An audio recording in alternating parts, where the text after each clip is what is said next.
Olha só essa história. Um homem dentro do metrô de São Paulo chamou a atenção de um passageiro. Ele se comportava de forma estranha dentro do vagão. Parecia um assédio, mas não tocava nas vítimas. Os seguranças foram alertados e descobriram que ele usava uma estratégia para fazer imagem das partes íntimas das mulheres. O núcleo investigativo da Record TV localizou o suspeito. Metrô de São Paulo, lotação máxima. E um equipamento pensado para invadir a privacidade das mulheres. Um tênis, uma câmera e um crime covarde. O mecanismo criado pelo homem que filmava mulheres do metrô funcionava da seguinte maneira: ele instalou uma câmera no tênis, a lente ficava na ponta do sapato, numa abertura. Essa câmera era alimentada por uma bateria que ficava na meia. Cabos saíam da câmera lá no pé, vinham por dentro da calça e saíam na cintura. Ele usava uma bolsa dessas em que a alça cruza o peito da pessoa. Os cabos, ao saírem da cintura, entravam na bolsa e eram ligados em um monitor, onde ele acompanhava as imagens em tempo real. Esse monitor era alimentado por baterias que também ficavam dentro da bolsa. E essas imagens gravadas num cartão de memória. E ele ia com os pés assim, passando por debaixo das saias e minissaias e vestidos, registrando as partes íntimas. Nessa foto dá para ver bem a câmera colocada no tênis.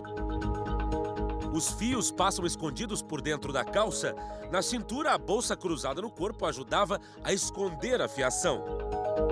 Dentro da bolsa entreaberta, um monitor onde o homem conseguia ver o que gravava num cartão de memória. As mulheres, é claro, nem imaginavam o que estava acontecendo. Mas Pedro, que estava no vagão, estranhou o comportamento daquele homem que estava perto de um casal acompanhado da filha. E ela estava de short. E eu vi que a todo momento ele se aproximava, mas ele não olhava diretamente para ela, né? Ele ficava olhando diretamente para uma bolsa. Aí eu olhei para dentro da bolsa dele, era um visor, que era uma câmera que estava apontando de baixo para cima. Daí foi quando eu reparei no pé dele, que o pé dele estava exatamente onde estava a menina. Ela aparentava ter em torno de uns 12, 13 anos. Jesus, cara. Era menor de idade. Ele não acreditava no que estava acontecendo ali. Eu fiquei em choque porque, foi surreal. Porque ele montou todo um sistema de assédio profissional mesmo. Daí eu me aproximei mais dele assim, quando ele percebeu e ele correu pro fundo do metrô. Foi aí que eu chamei o pai da menina e avisei o que estava acontecendo. E nesse momento foi quando a gente chegou na estação, a porta abriu e ele conseguiu correr. Mas como explicar um comportamento assim? Trata-se de uma perversão sexual. Basicamente, o que leva uma pessoa a uma perversão sexual é um sentimento profundo de inferioridade, de menos-valia, de incapacidade, que também pode perfeitamente se projetar sobre a área sexual. O homem que gravou as imagens não foi preso em flagrante. Como tinha residência fixa, foi liberado sem pagar fiança, como prevê a lei. Mas o delegado explica que a investigação ainda não terminou. Com base nessas informações, com os equipamentos que foram localizados na posse dele, utilizado exatamente para captar, para gravar imagens sem a anuência das vítimas, né? Esse material foi apreendido, encaminhado para a perícia e, obviamente, existem medidas cautelares que está à disposição, né, da autoridade policial para que a diligência tenha continuidade. A pena para o crime de importunação sexual pode chegar a 5 anos de prisão. Esta promotora, que atua no Conselho Nacional do Ministério Público, defende mais rigor na punição. Não pode ter fiança, liberdade provisória, não pode ter regime aberto, tem que ser mais rigoroso para que isso crie uma punição, uma sensação intimidatória a esses atos que devem ser evitados. E não julgar a mulher. Quem tem que ser julgado é o homem que não teve respeito e cometeu um crime. Casos de importunação sexual e de assédio são queixas frequentes entre as mulheres que usam o transporte público. Então, acho que é muito complexo para as mulheres sentir isso na pele e presenciar também. Homens que esfregam sem necessidade, Várias vezes tem lugar para eles ficar, mas eles procuram sempre ficar atrás da gente. Eu já passei por situações horrorosas também dentro do trem. E os homens não respeitam. E eles acham normal o que eles estão fazendo, mas não é, né? O homem que gravou as imagens no metrô já foi acusado de praticar o mesmo tipo de crime 10 anos atrás, em uma loja de roupas, no centro de Campinas, interior de São Paulo. Segundo o boletim de ocorrência, ele já fazia uso de aparelhos em uma bolsa e usava uma câmera oculta no tênis para fazer imagens íntimas de mulheres.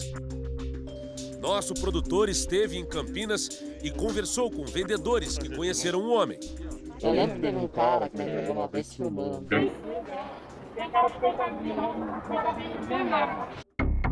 Na época, nenhuma vítima das gravações foi localizada e ele acabou liberado.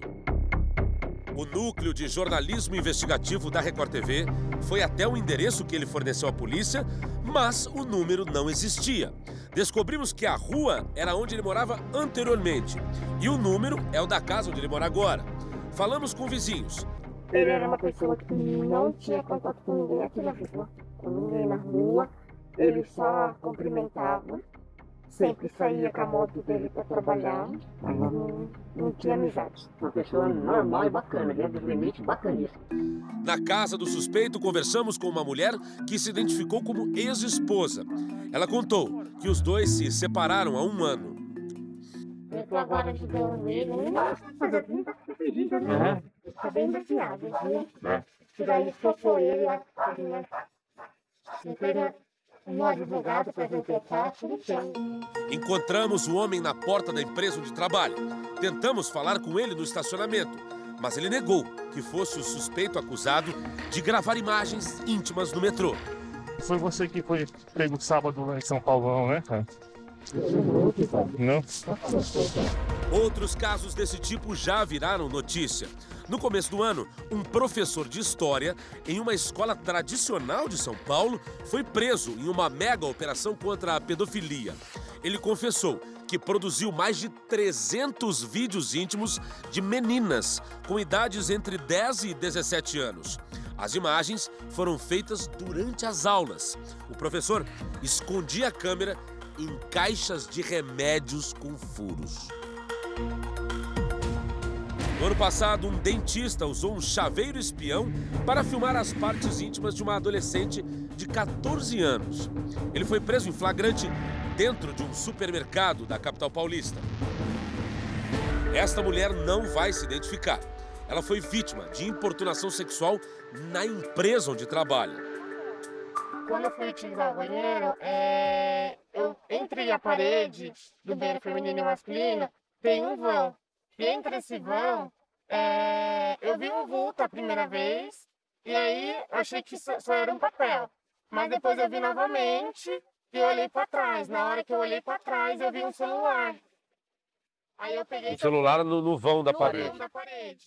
Aí na hora eu segurei no celular, só que eu fiquei sem reação para falar nada. Eu só consegui gritar e soltar o celular. Ela conta que ficou transtornada. Não conseguiram pegar o agressor na empresa e ela não sabe das imagens que ele teria feito. Você nunca tinha passado por isso antes? Uma sensação... É horrível. Eu não consigo tirar, sabe, da minha cabeça. Agora ela tem que lidar com o trauma. Às vezes eu tenho medo até de sair na rua, de usar o banheiro mesmo da empresa. Às vezes eu tenho medo de alguém ou que tiver uma intimidade. É importante a gente entender que a sensação de ver a intimidade sexual do outro sem ser visto gera uma sensação de poder. E é essa a sensação de poder que hipnotiza o perverso e que faz ele ficar preso a ela. A promotora de justiça destaca ainda que há muitos obstáculos na luta pelo direito das mulheres. A paralisação da violência contra a mulher no Brasil é muito ruim para o avanço na conquista dos nossos direitos e da justiça. Nós temos que avançar no seguinte sentido: não julgar o comportamento da vítima, não dizer que a vítima provocou ou que a vítima deu causa a qualquer tipo de violência. Isso faz com que crie-se uma liberdade para que esses homens uma sensação de impunidade para que eles continuem cometendo esses fatos.